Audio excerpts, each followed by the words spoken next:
जय हिंद दोस्तों। मैं हूं आदित्य कुमार वर्मा। आप देख रहे हैं स्मार्ट फीटर एकेडमी में। आपका स्वागत है। ये मैं मॉक टेस्ट लेके आया हूं जो चैप्टर वाइज है। तो पहला चैप्टर है व्यावसायिक सुरक्षा और स्वास्थ्य। तो ये सब एग्जाम में आए हुए क्वेश्चन हैं, कुछ एआई से भी बनाए गए हैं। तो देखते हैं, पहला प्रश्न है, दुर्घटना एक्सीडेंट को किस रूप में परिभाषित किया जा सकता है। तो इसका सही आंसर है सी, एक बिना योजना वाली अनियंत्रित घटना है जिसे एक्सीडेंट के रूप में परिभाषित किया जा सकता है। प्रश्न 2, वर्कशॉप में दुर्घटनाओं का मुख्य मानवीकरण क्या है।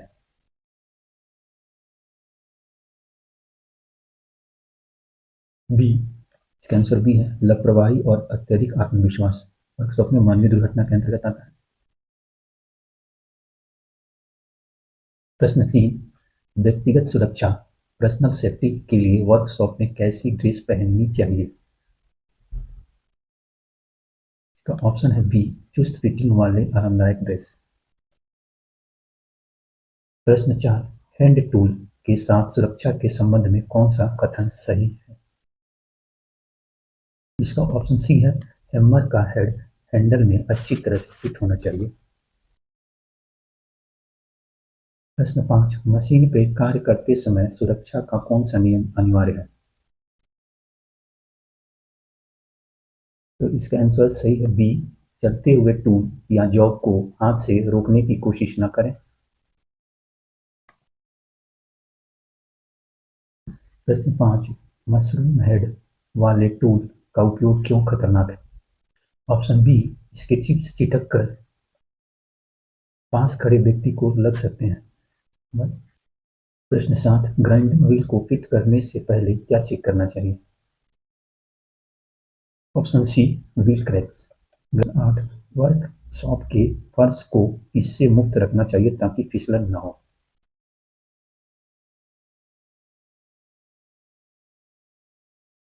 इसका सही आंसर है सी, ग्रीस, तेल या अन्य स्लिप करने वाली मटेरियल उसमें नहीं रखना चाहिए ताकि फर्श फिसलन न बने और दुर्घटना न हो। प्रश्न 9, वर्कशॉप में किसी जॉब को शुरू करने से पहले क्या करना चाहिए। ऑप्शन बी, इसे करने से पहले उसे तरीका सीख लेना चाहिए, सही तरीका सीख लेना चाहिए। वर्कशॉप में कोई काम करने से पहले इसका डायग्राम बना लेना चाहिए। प्रश्न 10, व्यक्तिगत सुरक्षा के लिए आंखों के बचाव हेतु क्या पहनना चाहिए। तो वर्कशॉप में काम करते समय आंखों को बचाने के लिए क्या करना चाहिए। ऑप्शन सी, यदि उड़ने वाले पदार्थ कण हो, चिप्स हो जो चिटकते हो, उससे बचने के आंखों को बचाने के लिए सेफ्टी गॉगल्स पहनना चाहिए। प्रश्न 11, फाइलों का प्रयोग करते समय कौन सी सावधानी बरतनी चाहिए। सही आंसर है, उन पे उपयुक्त हैंडल फिट होनी चाहिए। उपयुक्त उस पर उपयुक्त रूप से हैंडल फिट होनी चाहिए। ऑप्शन बी सही है। प्रश्न 12, लेथ मशीन पर चक को लगाते या निकालते समय क्या करना चाहिए। ऑप्शन सी सही है, बेड पर लकड़ी के गुटके का प्रयोग करना चाहिए। प्रश्न 13, यदि कोई मशीन चल रही हो तो उसे उस प्रश्न 13, यदि कोई मशीन चल रही हो तो उसमें क्या नहीं करना चाहिए।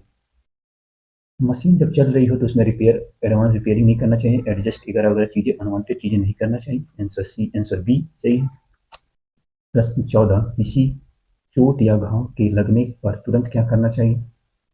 ऑप्शन सी सही है, तुरंत प्राथमिक चिकित्सा फर्स्ट एड देनी चाहिए। प्रश्न 15, स्पैनर का उपयोग करते समय कौन सी प्रक्रिया असुरक्षित है। स्पेनर, ऑप्शन बी, स्पेनर के साथ एक्सटेंशन हैंडल, पाइप आदि का प्रयोग न करें। ऑप्शन बी सही है। प्रश्न 16, स्क्रू ड्राइवर का प्रयोग करते समय हाथ में चोट लगने का मुख्य कारण क्या है।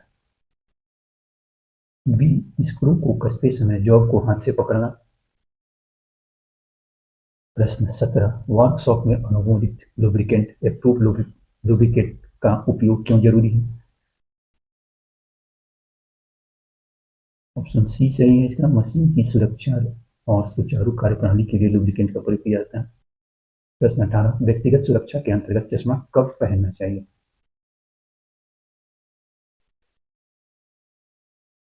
ऑप्शन बी सही है, जब उड़ने वाले कण या पदार्थ का खतरा हो।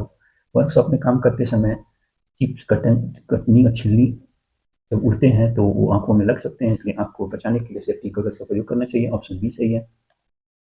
प्रश्न 19, चलती मशीन के गियर्स बदलने की कोशिश करने का क्या परिणाम हो सकता है?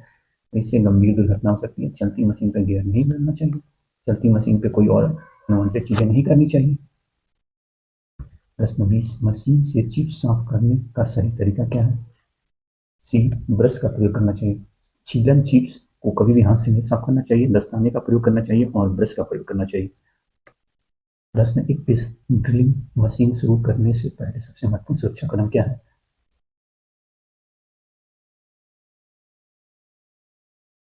बी, ड्रिल से चक रेंच को निकाल देना। प्रश्न 22, ग्राइंडिंग करते समय आंखों की सुरक्षा के लिए किसका उपयोग करना चाहिए?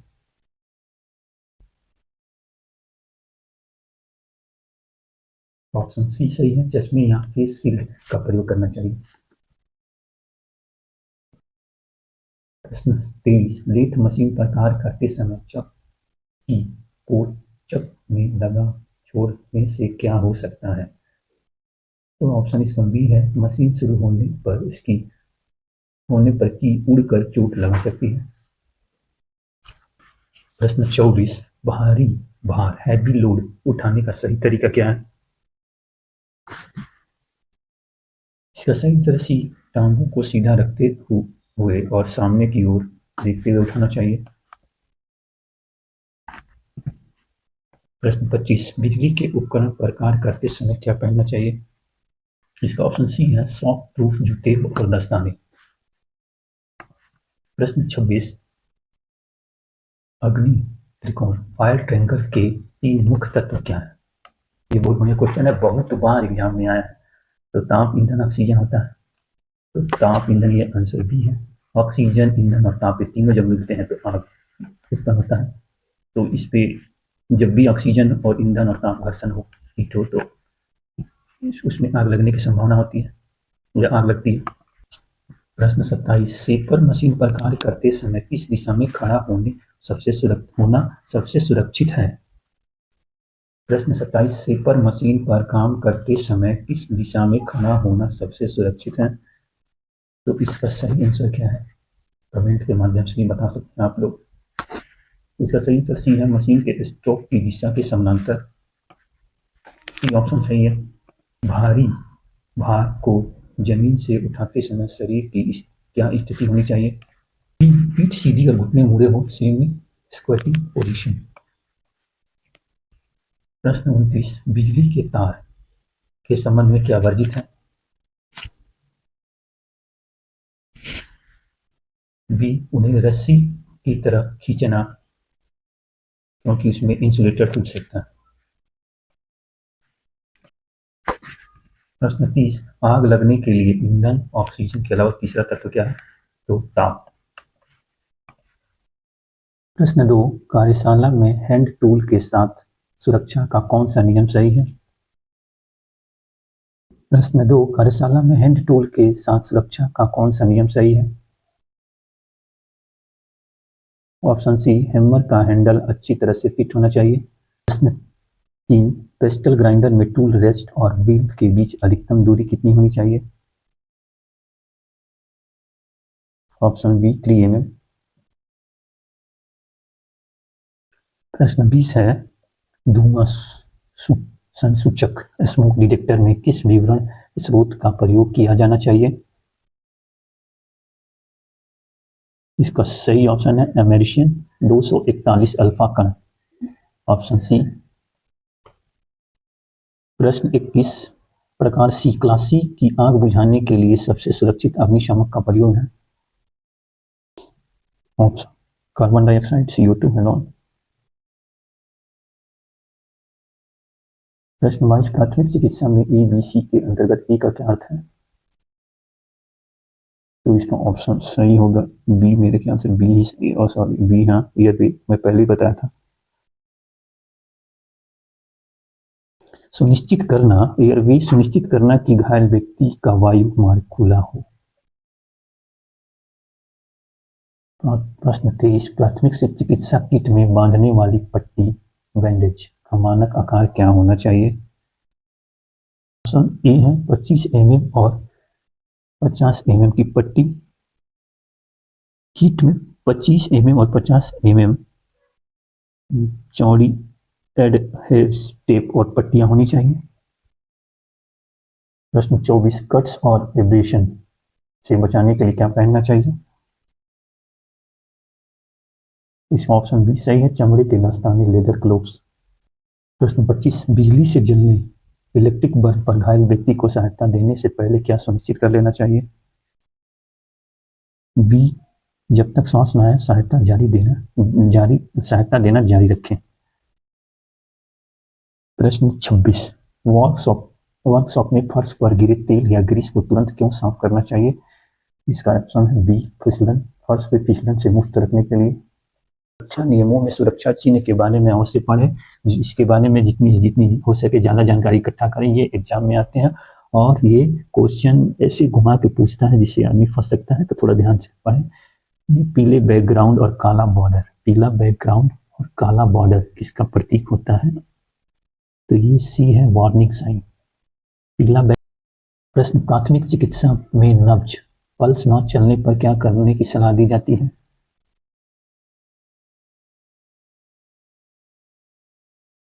तो इसमें बी ऑप्शन है, सीपीआर की व्यवस्था करें। प्रश्न 30 अग्नि सुरक्षा के लिए वर्कशॉप में रेत से भरी बाल्टी क्यों रखी जाती है? तो रेत से भरी बाल्टी ये आग बुझाने के काम के लिए, आग बुझाने की सहायता के लिए रखी जाती है। प्रश्न 1 है लकड़ी, कागज और कपड़े में लगने वाली आग को किस श्रेणी में रखा गया है? तो ये है सी, इसका क्लास ए, प्रकार ए। आग 4 प्रकार के होते हैं, ए बी सी डी। प्रश्न 2 ज्वलनशील तरल पदार्थ जैसे पेट्रोल, तेल में लगी आग को बुझाने के लिए कौन सबसे उपयुक्त चीज है? तो तेल से लगी आग जब भी आए, तेल जब भी आए तो आपको याद रखना है फोम फायर, फोम आ जाए तो वो उस पर लगाइएगा। तेल हल्का होता है, फोम हल्का होता है। Option B.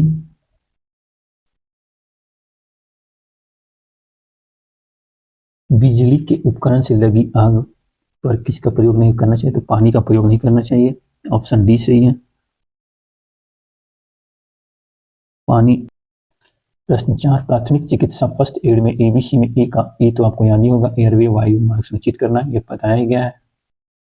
यदि घायल व्यक्ति की नब्ज नहीं चलने तो तुरंत क्या व्यवस्था करना चाहिए? तो ये सीपीआर देना चाहिए। किस प्रकार के सुरक्षा चिन्ह वृत्ताकार होते हैं और जिसमें लाल बॉर्डर क्रॉस बार बने होते हैं? तो वृत्ताकार वाले जब बात आ गई तो ये हो गया निषेधात्मक, यहाँ पे सी ऑप्शन होना चाहिए। मॉनिटरिंग मतलब टोपी, जूता, चश्मा, गॉगल्स। चेतावनी मतलब वार्निंग साइन, मतलब जहाँ जाने से रोका जाओ, जहाँ मान लीजिए रिजर्विंग की खतरे होते हैं, जहाँ अग्नि होती है, जहाँ बिजली के खोपड़ी और वो बने होते हैं, सब चेतावनी वाले में आते हैं। निषेधात्मक में सिगरेट नहीं पीना, कोई चीज निषेधात्मक में वहाँ निषेध है, वहाँ पे वो चीज करना निषेध है, खतरा होता है। और इंफॉर्मेशन में डॉक्टरी प्लस जो बना होता है वो सूचना के अंतर्गत आता है।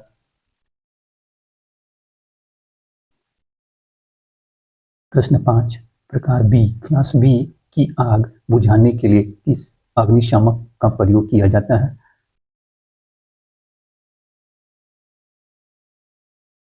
ऑप्शन सी कार्बन डाइऑक्साइड या फोम।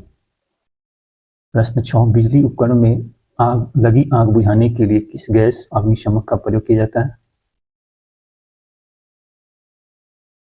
ऑप्शन सी है लॉन या कार्बन डाइऑक्साइड। प्रश्न 7 प्राथमिक चिकित्सा फर्स्ट एड में ए बी सी में बी का नियम है, नियम का क्या अर्थ है? पहले तो ए बी का मतलब समझ लेते हैं। ए है एयरवे, बी है ब्रीथिंग और सी है सर्कुलेशन। तो इसमें बी का मतलब है ब्रीथिंग, बी सही है। ऑप्शन डी सही है, अनिवार्य मॉनिटरिंग साइन। तो साइन 4 प्रकार के होते हैं, एक प्रोहिबिशन साइन, निषेधात्मक, चेतावनी और सूचना और अनिवार्य। तो मॉनिटरिंग जो साइन है, अनिवार्यता है, ये देखिएगा, ये जब किसी वर्कशॉप में या कहीं जो कंस्ट्रक्शन चीज साइट हो उस पर सुरक्षा सावधानी में ये बताया जाता है कि जो वर्कर्स हैं वो टोपी पहने हैं कि नहीं, जूता पहने हैं कि नहीं, सेफ्टी चीज़ें जो पहनने वाली चीज़ें हैं वो मॉनिटरिंग साइन के अंतर्गत आती हैं। प्रश्न 9, धूम्रपान निषेध किस प्रकार के सुरक्षा संकेत हैं? तो धूम्रपान निषेध में निषेधात्मक सी सही है। प्रश्न 10, बिजली के झटके का जोखिम दिखाने वाले संकेत कैसे बनाए जाते हैं? तो बिजली के झटके जोखिम दिखाने वाले चेतावनी के अंदर आते हैं ये। तो ये वार्निंग साइन के अंतर्गत आते हैं। इसमें त्रिभुज होता है, इसमें पीले रंग का बैकग्राउंड और काला चिन्ह होता है। ये एग्जाम में आते हैं, आप ध्यान से पढ़िए। प्रश्न 11 क्वेश्चन, निषेध चिन्ह प्रो एविएशन साइन का आकार किस रंग का होता है? तो बी वृत्ताकार जिसमें लाल बॉर्डर और क्रॉस बार बना हो। प्रश्न 12, अनिवार्य संकेत मॉनिटरिंग साइन का मुख्य उद्देश्य है? ए कार्य नहीं करना या बताना, बी संभावित खतरों का चेतावनी देना, सी यह बताना कि सुरक्षा कार्य के लिए क्या पहनना या करना आवश्यक है, यह बताना कि सुरक्षा कार्यों के लिए क्या पहनना या क्या करना आवश्यक है। ये सी सही है, मॉनिटरिंग साइन। प्रश्न 13, बिजली के झटके इलेक्ट्रिक शॉक से घायल व्यक्ति के लिए ए बी सी में सी का अर्थ है? बी सर्कुलेशन नब्ज रक्त संचार सुनिश्चित करना। प्रश्न 14, यदि किसी व्यक्ति को गंभीर रक्तस्राव ब्लीडिंग हो रहा हो तो तुरंत क्या करना चाहिए?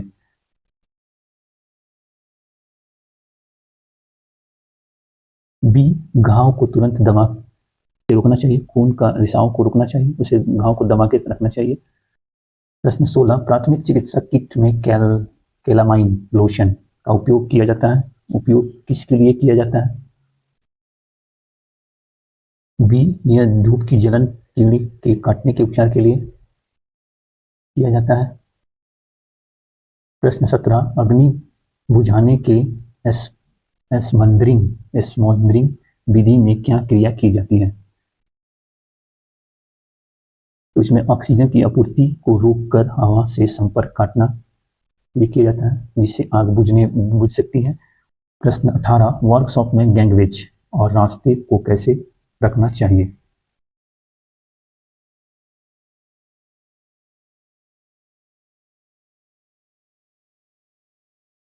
उसे हमेशा साफ और बाधा रहित रखना चाहिए।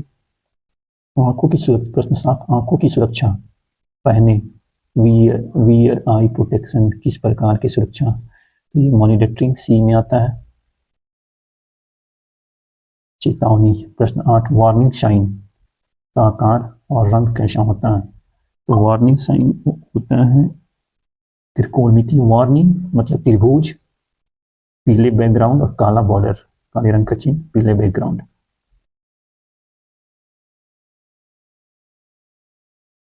प्रश्न 9, प्राथमिक चिकित्सा किट में कैलामाइन लोशन का उपयोग मुख्य रूप से किस लिए होता है? तो इसका ऑप्शन सी है, धूप में जलन और कीड़े काटने के उपचार के लिए। प्रश्न 10, वर्कशॉप में फर्श पर तेल या ग्रीस तुरंत साफ कर देना चाहिए। वर्कशॉप में फर्श पर गिरे तेल या ग्रीस को तुरंत साफ करना क्या कहलाता है? ये चीज क्या कहलाता है? तो ये हाउसकीपिंग के अंतर्गत आता है, इसे हाउसकीपिंग कहा जाता है। ये अब चैप्टर समाप्त होता है। बहुत बहुत धन्यवाद। अगर आपको ये क्वेश्चन पैटर्न ठीक लगा हो तो आप ये QR कोड पे कुछ सहायता कर सकते हैं। धन्यवाद।